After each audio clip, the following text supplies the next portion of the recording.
Hey TPT sellers, Matt here from SEO Mantis, and I'm here to talk about the new My Search Analytics tool on the TPT website.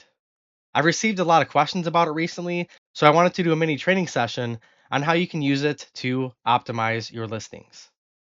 So for those of you that haven't used it at all yet, basically when you go to your dashboard page, you can click a My Search Analytics tab, and it's going to show you all the keywords that buyers are actually searching for to get to your product listings.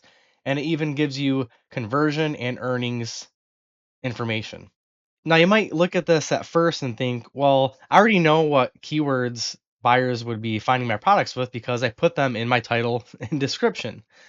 But what I'm finding is there's actually keywords listed here that aren't necessarily in your titles and descriptions that you should be including to optimize search for your products. And a quick trick to find those keywords that you probably don't have in your listing would be to filter to the lowest amount of visits, because if you're not getting a lot of visits for one of these keywords, it could be because you don't have an exact match, but you still wound up being discovered based on TPT's search, maybe piecing together some words that you had that were part of that keyword string.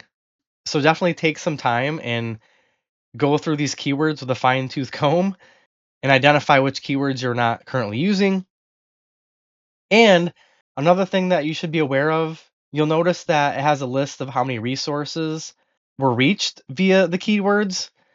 You can actually now, as of May of 2026, you can click on the keyword and it will open up a link to the listings that buyers reached with that keyword.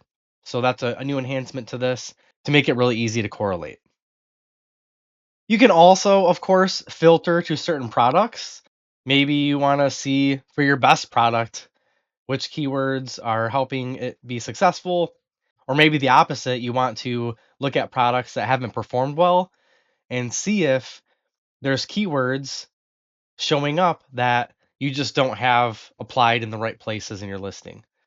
And you can also use this data beyond TPT when you're posting things on Pinterest, if you have a blog, or if you're also on Etsy. Definitely make sure that any keyword intel you can find here is extended to those other platforms.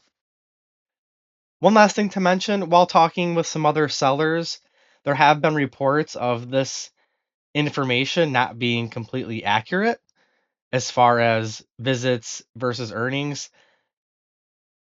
This is a newer feature. Maybe it's not perfect data, but regardless, I think this is great information to have and is just another tool in our toolbox to help us improve our TPT stores.